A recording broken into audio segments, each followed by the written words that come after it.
You know, a lot of people like see my setup now. It looks sick, okay? I'm really proud of this, love my environment, but they just like see it and they just assume that there's some magical thing or that it just kind of happened overnight. Poof, here's this epic setup. It's so cool. That's not what happened. And I wanna talk about it today. I wanna talk about how I built my dream studio setup and give you guys some tips on how you can build yours.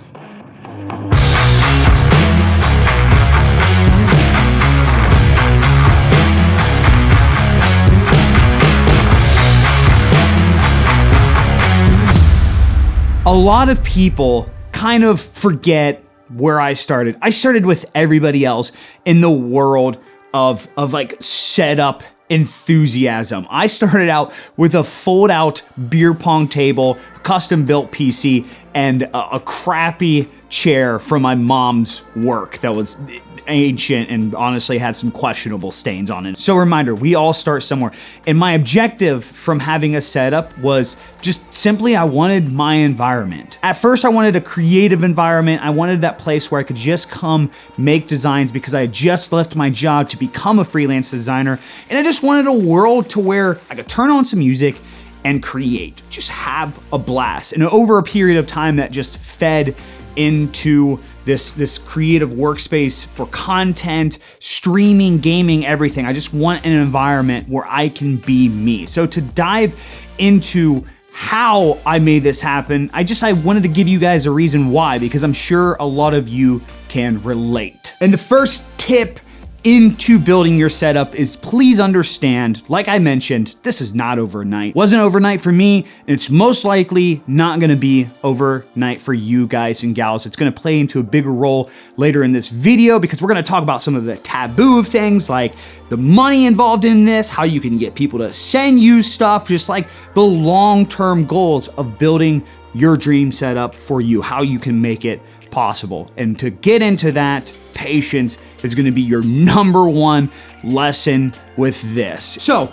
the first thing that I did as a creative, and a big suggestion I would give you all, is find kind of the heart of your investment. Find the most important thing about your setup that long-term you need to put something into, and it needs to be the thing that no matter what, through ups and downs, that it's like the core thing that you've put money into, it's taken care of, no big deal. Most of the time, I think it's obvious to say that is the computer. When I first started off, the first thing that I wanted to make sure I didn't care about a desk, I didn't care about decor, I didn't care about mice, keyboard, headset. The first thing that I needed to make sure that was gonna happen was I needed to make sure I had a beast-ass computer. If I was gonna spend all my time on that computer, I needed to make sure that it was going to work, and it was going to work long-term no matter what. And then with that, I wanted to make sure that I was going to be comfortably sitting down using that computer, so I made sure I got an office chair. First two biggest changes to my setup. At first, it was literally like, hey, this is my work environment. I need to just be able to create stuff. Graphic design is my full-time freelance gig. What do I need to make sure these two things happen? I need to make sure I have a machine that can design, and I need to make sure I can sit down for long hours and design and use it. So that was the core start. That's where I feel like a lot of people kind of go wrong. It's like the attention span is just so short. Like 1 second is, I want this new GPU. So they save up for that. The next thing you know, it's like, oh, I want a monitor. Then it's like, I want RGB light for a couple $100s. It's like kind of like pick and choose the little parts of the environment. But then next thing you know, your CPU's going bad and you can't afford one. So now you can't focus on the core thing first, the heart of your environment. Are you a streamer? Okay, where are you lacking right now in your streams? Like, what is going to be the important thing about your streams in your setups? Invest into that. Just a friendly reminder too, if you guys are currently not logged into your YouTube or Google account, make sure you are and click the subscribe button. 92% of my viewers are not subscribed to this channel, so I'd gratefully appreciate it if you can make sure you're logged in and join up on the channel. Check out future content. So once I had my core, it was like long-term, slow grind, and planning. At first, I started kind of like saving up some side money from projects. And then after a while, I started to get into live streaming. And then my streams started getting donations. And then I hit affiliate. So we had subscriptions, started getting bits. I also at the time started making ad revenue for my YouTube channel. And granted, it was only like, $25 to $50 a month. The important thing from all this, the important thing from this little stuff that I was making on the side, having fun in the first place, like I was already creating my designs, I was already creating that content around there, and then just live streaming and making YouTube videos was an extension of what I'm already doing for my job. I use those additional forms of revenue to invest solely back into creating the content at hand, doing the live streams, making the YouTube videos, getting lighting, building up my setup from the revenue from making this stuff. That was the first goal I set with myself. I'm not gonna use like subscriptions, donations, ad revenue, any of that stuff on my bills. I have my job, I'm a freelance designer. That's what I use for rent, my car payment, cell phone, all that stuff. I use my work for bills. What am I gonna do with this side stuff? I am going to use it all into my environment, into the setup in itself that makes the content so that way I can make better content. That's like the taboo thing a lot of people don't want to talk about, is the finances, the money. At the end of the day, like you still got to buy stuff. Like if you want to do setups, you can find budget options, which we'll talk about in a second, but it's like you still need some form of money. I would highly suggest people out there to set goals for those things to make them less stressful. It was like so weird. My setup was just kind of like building itself.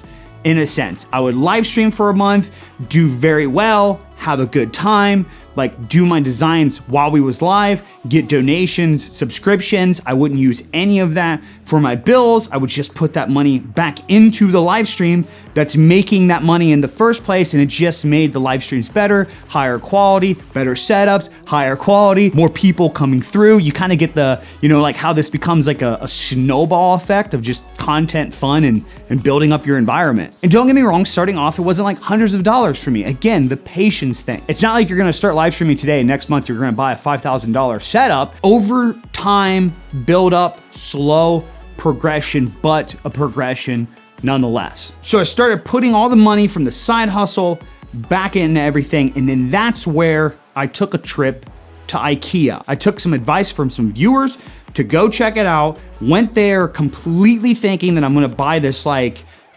build desk thing, like this, few $100 setup. And then I found like the custom section, and it opened up my eyes to everything. It's so weird to think like that moment led to making the most popular video on my YouTube channel to date. But not only did I start improving, start having like more wiggle room of like money to work with for the setups, I also budgeted in those situations. So that way I could go above and beyond in some other areas. Instead of me just going all out on the first desk that I seen, I took some time, I did some research, I built my own, and then I found out, oh, hey, I can invest more money into my monitors, which became more important to me. Cause like for me, my monitors, having that kind of ideal option between this creative world and a gaming world just made the environment that much more comfortable to me. So the monitors were a very important part of my decision, a part of my setup. So having the money to be able to work with those, because I saved so much on my desk that still looked cool, it was just a huge boost of morale, and it got me to get a little bit more creative. Okay, so at this point,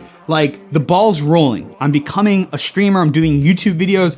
I'm creating this environment that people are enjoying. I'm making this setup that I love coming into and working every day. Like just so much progress and enthusiasm. That's where the companies started coming along. I think that's where a lot of creators go wrong. They start off wanting things from companies. They think a lot of it is just a luck factor. Hey, if I reach out to a company and just complain that I don't have something and I really need it, maybe they'll sympathize with me. Trust me when I say the majority of the time, that's not gonna work. You have a substantially higher chance from being somebody that's at least creating content, at least creating that environment, at least doing something. You've built something up and you're taking yourself serious. You're sticking to a schedule, you're creating the content, you're putting it out there.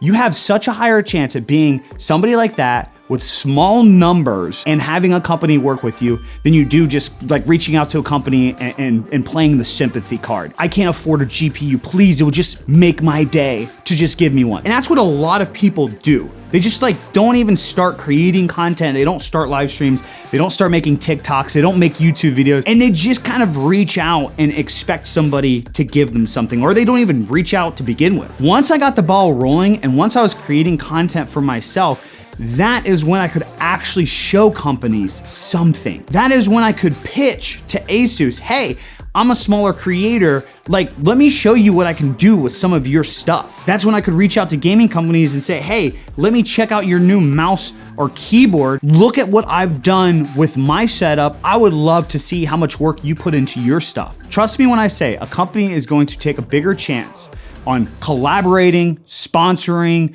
working with somebody through a review. They would much rather go with the guy who at least has something, to work with the creator who has proven themselves with whatever it is that they have. So once I had a setup going, I would start making clips, I would start doing reviews on things that I was already using, and then I was able to actually show that to these companies out there as I was growing, as I was becoming a streamer. And then that's when they came along and started working with me. And then after a period of time, I got creative with little things. I started like collecting signs and paintings from viewers. We started building up like the decor around it. I started making a plan to the world, to the environment that I wanted. And I think that's one thing that a lot of people just don't outright do, because, okay, I get it. You're not in a situation where you have thousands of dollars to invest into something. So why even bother, right? Why spend time out of your day daydreaming about something that you can't do now? Making a plan,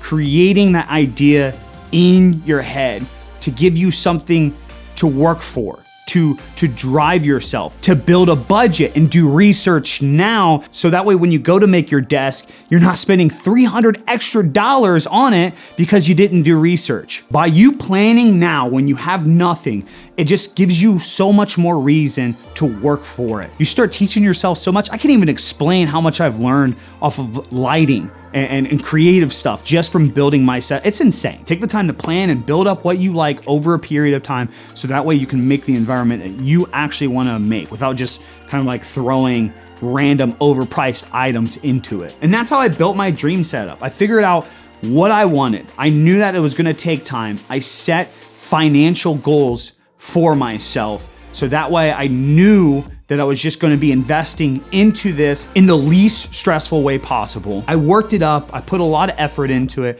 and then I started working with companies because of the work that I already started putting in. I guarantee if you set some of these goals for your setup, in a year or two, you're going to be in an environment that you would have never imagined. But again, to the point, to the start, you have to understand that if it's going to take a year, it's going to take a year. Work with what you have now.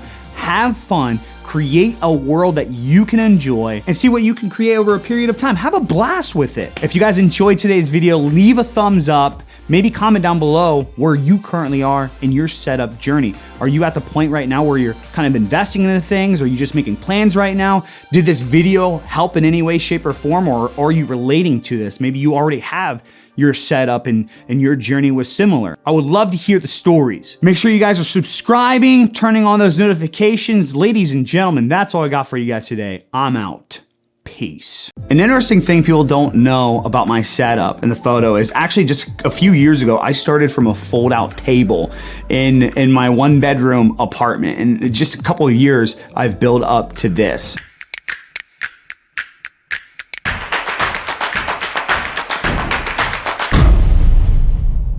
And one of my biggest objectives from this setup, from my studio, is to kind of show people that you can go above and beyond in your world, but you can do it on an affordable route by saving up over a period of time, using maybe a specific form of revenue to fund just that environment. Example for me, the first few years that I streamed on Twitch, I didn't even use any of that stuff for my personal bills. So I just used all that money to feed back into this amazing stream setup. But also as well, I did a lot of research research. I budgeted and I made sure that I was not getting the crappy end of the stick. I saved hundreds of dollars by actually building things myself instead of buying things pre-built and ready for you now. Let's start openly talking about life and money.